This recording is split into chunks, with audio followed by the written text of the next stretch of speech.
프롤로그. 믿었던 삶의 붕괴. 서울 서초구 반포동 고급 빌라 단지. 검은 차량들이 줄지어 서 있고 곳곳에 조화가 놓여 있다. 68세의 윤정희는 검은 한복을 입고 남편의 영정사진을 바라보며 오열하고 있다. 40년을 함께한 남편 박재호 대형 건설회사 회장이었던 그가 심장마비로 갑작스럽게 세상을 떠났다. 정희의 눈가에는 깊은 주름과 함께 절망의 눈물이 흐르고 있다. 장례식장은 조문객들로 가득 찼다. 정치인들, 재계 인사들, 그리고 수많은 사람들이 고인을 추모하며 정희에게 위로의 말을 건넨다.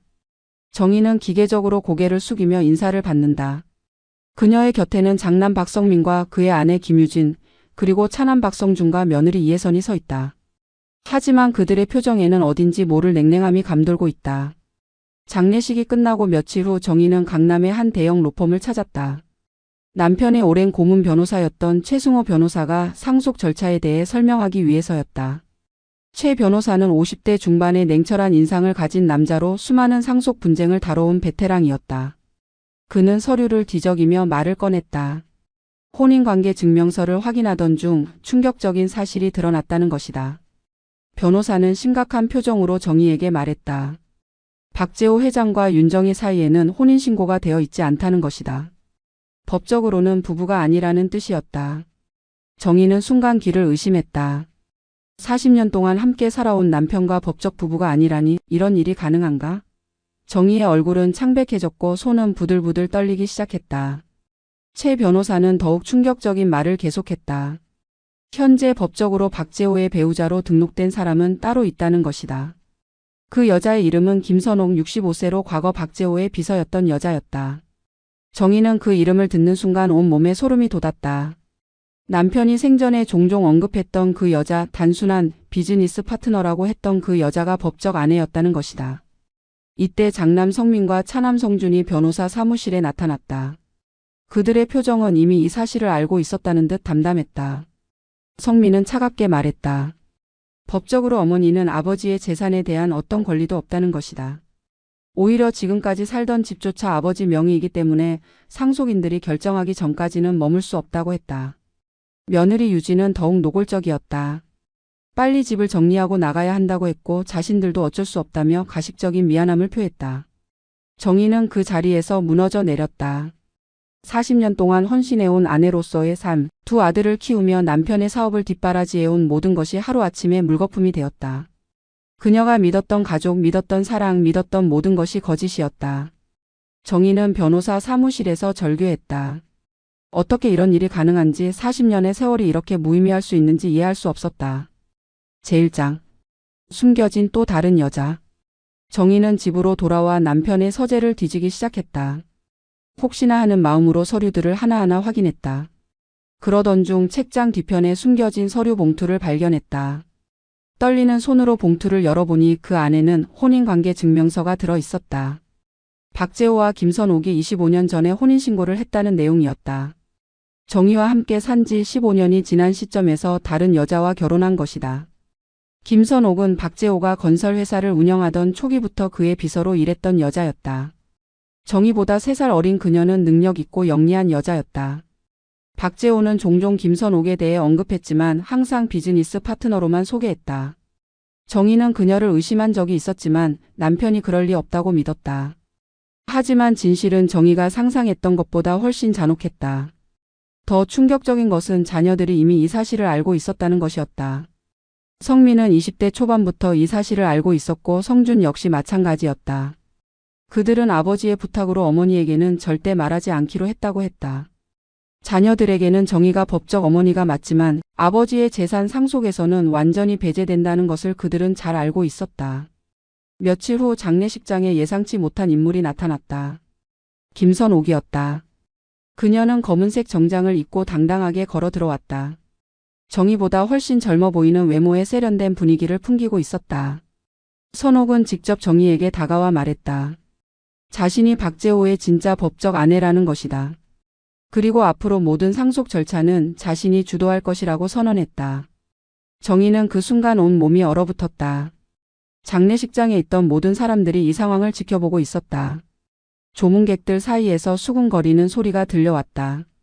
정희는 40년 동안 박재호의 아내로 살아온 자신이 순식간에 그저 내연녀로 전락하는 모멸감을 느꼈다. 선옥은 더 나아가 정희에게 말했다. 박재호가 생전에 정희를 위해 마련해 둔 것은 아무것도 없다는 것이다. 모든 재산은 법적 상속인인 자신과 아이들에게 돌아간다는 것이었다. 그때 더욱 충격적인 진실이 드러났다. 선옥에게는 박재호와의 사이에서 낳은 아들이 있다는 것이었다. 박준호라는 이름의 27세 청년으로 현재 미국에서 유학 중이라고 했다. 정희는 그동안 남편이 해외 출장을 자주 간다고 했던 것이 실제로는 숨겨진 아들을 만나러 간 것임을 깨달았다. 모든 것이 거짓이었다. 정희가 믿었던 40년의 결혼 생활은 한낱 환상에 불과했다. 제2장. 버림받은 아내의 분노. 정희는 결국 반포동 집에서 쫓겨나듯 나와야 했다. 아들들은 어머니를 위해 임시로 마포구의 작은 원룸을 얻어주었지만 그들의 태도는 냉랭하기 그지없었다. 40년 동안 살던 100평 대저택에서 15평 원룸으로 옮긴 정희의 마음은 처참했다. 그녀가 가져올 수 있었던 것은 몇 벌의 옷과 개인적인 소지품이 전부였다. 남편과의 추억이 담긴 사진들조차 제대로 챙겨오지 못했다. 성민과 성주는 어머니에게 연락조차 하지 않았다. 정희가 먼저 전화를 걸어도 바쁘다는 핑계로 통화를 피했다. 며느리들은 더욱 노골적으로 정희를 외면했다. 유진은 정희에게 말했다. 이제 법적으로 남남이 된 이상 더 이상 가족이라고 할 수 없다는 것이었다. 혜선 역시 마찬가지였다. 그들은 정희를 짐스러운 존재로 여기기 시작했다. 정희는 원룸에 홀로 앉아 지난 40년을 되돌아봤다. 28배 나이에 박재호를 만나 결혼했을 때의 기억이 되살아났다.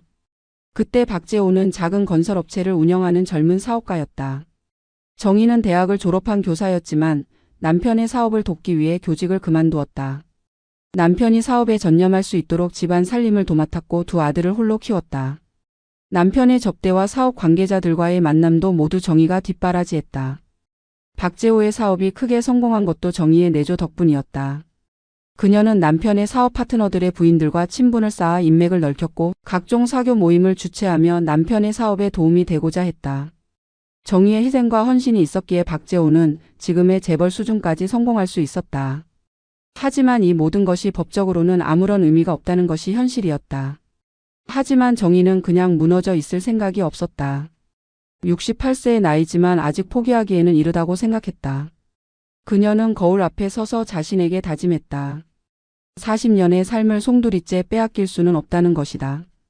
반드시 자신이 받아야 할 몫을 되찾겠다고 결심했다.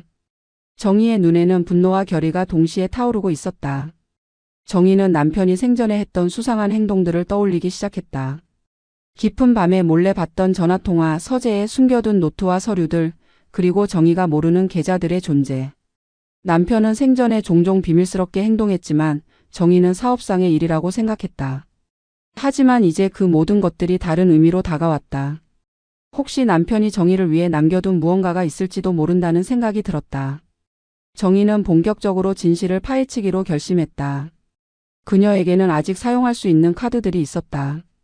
남편의 오랜 동료들, 과거 함께 일했던 사람들, 그리고 정희를 진심으로 아끼던 사람들이 있었다.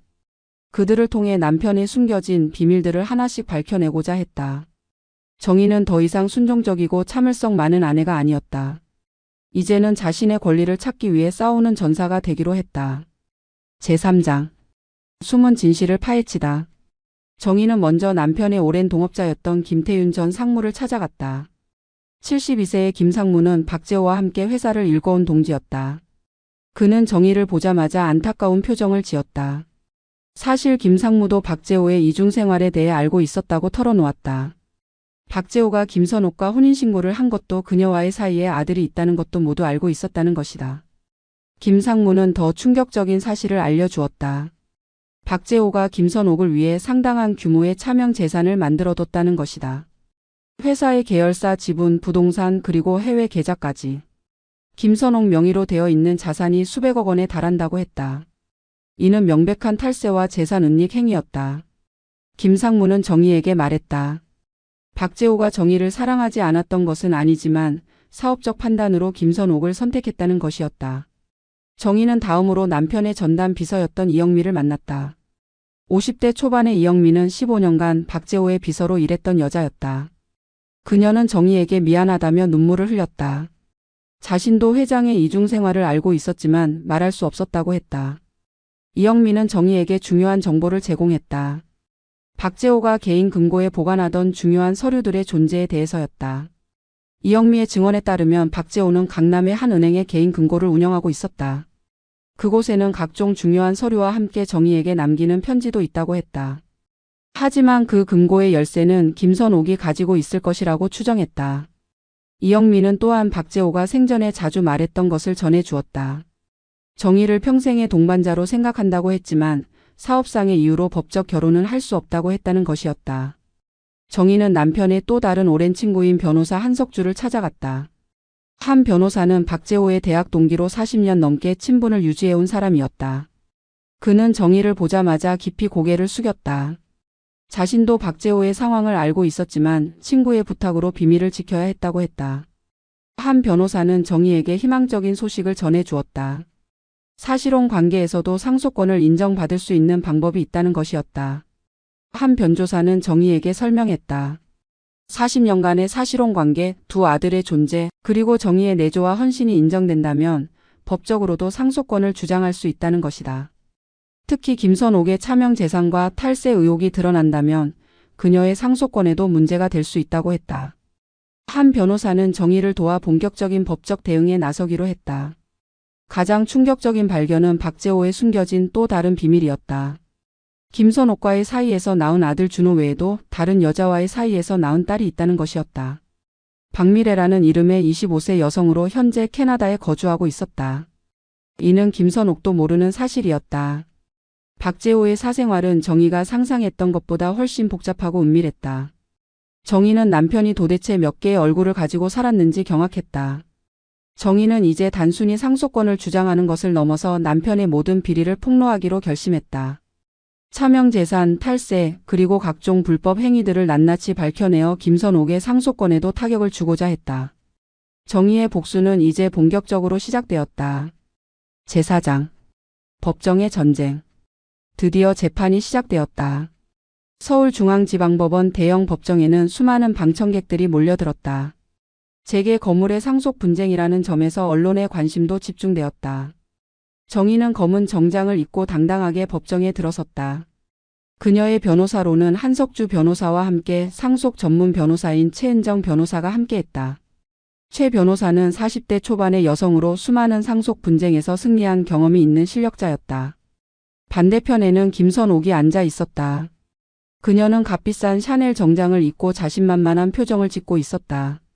김선옥의 변호사로는 대형 로펌의 파트너 변호사인 박상철 변호사가 나섰다. 박 변호사는 50대 후반의 베테랑으로 재벌과 상속 분쟁의 전문가였다.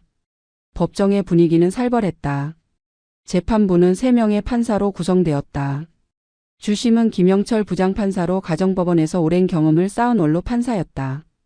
그는 이번 사건의 복잡성을 이해하고 있었고 모든 증거를 면밀히 검토하겠다고 밝혔다. 김선옥 측의 주장은 명확했다. 자신이 박재호와 25년 전에 법적으로 혼인신고를 했으며 현재 유일한 법적 배우자라는 것이었다. 따라서 모든 상속 재산은 자신과 자녀들에게 귀속되어야 한다고 주장했다. 박상철 변호사는 법리적으로 완벽한 논리를 펼쳤다. 사실혼은 법적으로 인정되지 않으며 정희는 단순한 동거인에 불과하다고 주장했다. 정희 측의 반박은 더욱 강력했다. 40년간의 사실혼 관계와 두 아들을 함께 키운 사실, 그리고 정희의 헌신적인 내조가 박재호의 성공에 결정적인 역할을 했다는 점을 강조했다. 최은정 변호사는 사실혼 관계에서도 재산 형성에 기여한 배우자에게는 상속권이 인정되어야 한다고 주장했다. 특히 정희가 교직을 포기하고 남편의 사업을 뒷바라지한 것은 명백한 재산 형성 기여라고 강조했다. 첫 번째 증인으로 박재호의 전 비서 이영미가 출석했다. 그녀는 떨리는 목소리로 증언했다. 박재호가 생전에 정희를 진정한 아내로 여겼다는 것이다. 회사 내에서도 정희를 회장 부인으로 모셨으며 모든 공식적인 자리에는 정희가 동석했다고 증언했다. 이영미는 또한 박재호가 김선옥과의 혼인신고는 단순히 사업상의 필요에 의한 것이라고 말했던 것을 증언했다. 두 번째 증인은 박재호의 오랜 동업자 김태윤이었다. 그는 더욱 결정적인 증언을 했다. 박재호가 김선옥 명의로 상당한 차명 재산을 만들어뒀다는 것이다. 이는 명백한 탈세 행위며 정의 몰래 이뤄진 재산 은닉이라고 증언했다. 김상무는 또한 박재호가 생전의 정의에 대한 미안함을 자주 표현했다고 말했다. 법적 결혼을 하지 못한 것에 대해 평생 죄책감을 가지고 있었다는 것이었다. 김선옥 측은 강력하게 반박했다. 박상철 변호사는 이러한 증언들이 모두 추측에 불과하다고 주장했다. 법적으로는 혼인신고가 모든 것을 결정한다는 것이었다. 그들은 또한 정의가 40년 동안 법적 결혼을 요구하지 않았다는 점을 들어 정의 스스로도 사실혼 관계에 만족했다고 주장했다. 하지만 정의 측은 더욱 강력한 반박을 준비하고 있었다. 최은정 변호사는 김선옥의 차명 재산 목록을 공개했다. 수십억 원 규모의 부동산과 주식 그리고 해외 계좌까지 포함된 방대한 자산 목록이었다. 이 모든 것이 정의 몰래 은닉된 재산이라는 것이었다. 법정은 이 폭로의 술렁였다. 제5장 진실의 폭발. 재판의 분위기는 정의에게 유리하게 돌아가고 있었다. 하지만 김선옥 측도 마지막 카드를 꺼내 들었다. 그들은 박재호와 김선옥 사이의 아들 박준호를 증인으로 세웠다. 27세의 준호는 미국에서 급히 귀국했다. 그는 아버지가 자신을 매우 사랑했으며 김선옥이 진정한 아내였다고 증언했다. 하지만 그의 증언은 오히려 역효과를 낳았다. 준호의 증언 중에 결정적인 실수가 나왔다. 그는 아버지가 정의에 대해 언급한 적이 없다고 말했지만 실제로는 아버지가 정의에 대한 죄책감을 자주 표현했다는 것이 다른 증인들의 증언과 모순되었다. 더욱이 준호는 아버지의 사업에 대해서도 제대로 알지 못했다. 이는 그가 실제로는 아버지와 그렇게 가깝지 않았다는 것을 보여주었다. 이때 정의 측이 결정적인 증거를 제시했다. 박재호가 개인 금고에 보관하던 편지와 녹음 파일이었다. 이영미가 몰래 복사해둔 금고 열쇠로 접근한 것이었다. 법정에서 재생된 녹음 파일에는 박재호의 목소리가 선명하게 담겨 있었다. 그는 정의에게 미안하다고 말하며 혼인신고를 하지 못한 것에 대한 깊은 후회를 표현했다. 더욱 충격적인 것은 그가 김선옥과의 결혼은 순전히 사업상의 필요에 의한 것이었다고 고백한 내용이었다. 녹음 파일에서 박재호는 명확하게 말했다. 정의가 자신의 진정한 아내이며 평생 사랑하는 여자라고 했다. 김선옥과의 관계는 사업 파트너 이상도 이하도 아니라고 했다. 그리고 자신이 죽은 후에는 정의가 정당한 몫을 받을 수 있도록 조치를 취해뒀다고 했다. 이 녹음은 박재호가 생전에 변호사 한석주 앞에서 남긴 것으로 법적 효력이 있는 증언이었다. 편지 역시 마찬가지였다. 박재호는 정의에게 보내는 편지에서 40년간의 감사함을 표현했다. 그는 정의의 희생과 헌신이 없었다면 지금의 성공도 없었을 것이라고 적었다. 그리고 법적으로 결혼하지 못한 것에 대한 죄송함을 진심으로 사과했다. 편지 마지막에는 정의를 위해 마련해둔 비밀 계좌의 정보도 포함되어 있었다. 스위스 은행의 정의 명의로 개설된 계좌에는 50억 원이 예치되어 있었다. 김선옥은 이 증거들이 공개되자 얼굴이 창백해졌다. 그녀의 변호사 박상철도 당황한 기색을 감추지 못했다. 이 녹음과 편지가 진짜라면 김선옥의 상속권 주장은 크게 약화될 수밖에 없었다. 더욱이 차명 재산 의혹까지 제기된 상황에서 그녀의 입지는 매우 불리해졌다.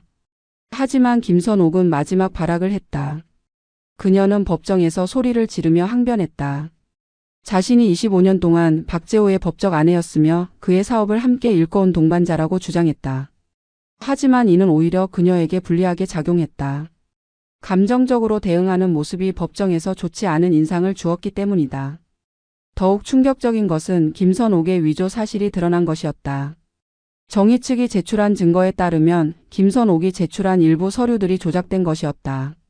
특히 박재호와의 결혼 당시 서류 중 일부가 사후에 수정된 흔적이 발견되었다. 이는 명백한 사문서 위조에 해당하는 범죄 행위였다. 김선옥은 자신의 상속권을 확실히 하기 위해 서류를 조작했던 것이다. 검찰은 즉시 김선옥에 대한 수사에 착수했다. 사문서 위조, 탈세, 그리고 재산 은닉 등 다양한 혐의가 적용될 수 있었다. 김선옥의 아들 준호 역시 이런 사실을 알고 있었던 것으로 드러나 공범으로 수사받을 가능성이 높아졌다. 법정의 분위기는 완전히 정의에게 유리하게 돌아섰다. 판사는 이 모든 증거를 종합하여 판결을 내렸다. 김영철 부장판사는 정의와 박재호 사이의 40년간 사실혼 관계를 인정한다고 선언했다. 그리고 정의가 박재호의 재산 형성에 결정적 기여를 했다는 점을 인정하여 상속권을 부여한다고 했다. 반면 김선옥의 서류 위조와 차명 재산 은닉은 명백한 범죄 행위로 판단한다고 밝혔다. 에필로그. 되찾은 존엄. 판결이 선고된 후 법정은 조용해졌다. 정의는 승소했지만 기쁨보다는 복잡한 감정이 교차했다. 40년 동안 믿고 살아온 남편이 사실은 거대한 거짓말 속에서 살았다는 것을 확인한 기분이었다. 하지만 동시에 남편이 마지막까지 자신을 생각했다는 것도 알게 되었다. 정의는 법정을 나서며 깊은 한숨을 쉬었다. 최종 판결에 따르면 정의는 박재호 전체 재산의 30%를 상속받을 수 있게 되었다. 이는 약 200억 원에 달하는 금액이었다. 또한 스위스 은행 계좌의 50억 원도 정의의 몫이 되었다. 반면 김선옥은 위조와 탈세 혐의로 기소되어 실형을 선고받을 가능성이 높아졌다. 그녀가 차명으로 숨겨둔 재산들도 모두 환수 조치되었다. 김선옥의 아들 준호 역시 공범 혐의로 수사를 받게 되었다. 그는 어머니의 범죄 행위를 알고 있었으면서도 이를 방조했다는 혐의였다. 결국 김선옥 모자는 재산을 빼앗기려다가 오히려 범죄자가 되는 신세로 전락했다. 이들의 탐욕이 결국 자신들을 파멸시킨 것이었다. 정의의 아들들도 어머니에게 사과했다. 성민과 성준은 아버지의 부탁으로 비밀을 지켜야 했지만 어머니를 너무 차갑게 대한 것에 대해 깊이 반성한다고 했다. 그들은 어머니가 받은 상속 재산에 대해서도 이의를 제기하지 않겠다고 약속했다. 며느리들 역시 정의에게 용서를 구했다. 하지만 정의의 마음의 상처는 쉽게 아물지 않았다. 정의는 받은 상속 재산으로 새로운 삶을 시작하기로 했다. 반포동의 집으로 다시 돌아갈 수도 있었지만 그곳에는 너무 많은 아픈 기억들이 있었다. 대신 강남의 작은 아파트를 구입해서 홀로 살기로 했다. 68세의 나이지만 아직 새로운 시작을 하기에는 늦지 않다고 생각했다. 가장 의미 있는 일은 정의가 시작한 사회활동이었다. 그녀는 자신과 같은 처지에 있는 사실혼 여성들을 돕는 상담소를 설립했다. 법적으로 보호받지 못하는 여성들에게 법률 상담과 심리적 지원을 제공하는 것이었다. 정의는 자신의 경험을 바탕으로 이들에게 실질적인 도움을 줄 수 있었다. 상담소는 정의의 이름을 따서 정의 여성권익 상담소로 명명되었다. 이곳에서 정의는 매일 많은 여성들을 만났다. 그들 중에는 정의와 비슷한 처지의 여성들이 많았다. 수십 년을 헌신했지만 법적 보호를 받지 못하는 여성들, 남편의 배신으로 절망에 빠진 여성들이 찾아왔다. 정의는 이들에게 희망을 주었다. 정의는 또한 작은 꽃집을 운영하기 시작했다. 상담소 1층에 마련한 작은 공간에서 꽃을 키우고 판매했다. 이는 단순히 수익을 위한 것이 아니라 정의 자신의 치유를 위한 것이었다. 꽃을 가꾸면서 정의는 마음의 평안을 찾을 수 있었다. 그녀는 종종 어려운 처지의 사람들에게 꽃을 무료로 나누어 주었다. 어느 날 정의는 남편 박재호의 묘소를 찾았다. 그것은 판결이 난 후 처음이었다.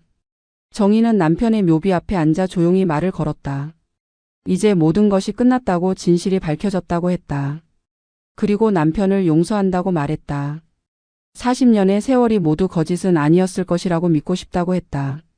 정의는 이제 더 이상 누군가의 아내나 어머니가 아닌 자기 자신으로 살아가고 있다. 68세에 시작한 새로운 인생이지만 그녀는 만족하고 있었다. 잃었던 존엄을 되찾았고 자신의 가치를 스스로 증명했다. 정의의 이야기는 절망 속에서도 포기하지 않는 여성의 강인함을 보여주는 감동적인 드라마였다. 마지막 장면에서 정의는 상담소에서 한 젊은 여성을 상담하고 있다. 그 여성 역시 정의와 비슷한 처지에 놓인 사람이었다. 정의는 그녀에게 말한다. 절대 포기하지 말라고 자신의 권리를 위해 끝까지 싸우라고 했다. 정의의 눈에는 이제 절망이 아닌 희망의 빛이 빛나고 있었다. 68세 여성이 보여준 용기와 투지가 많은 사람들에게 감동과 교훈을 주는 이야기였다.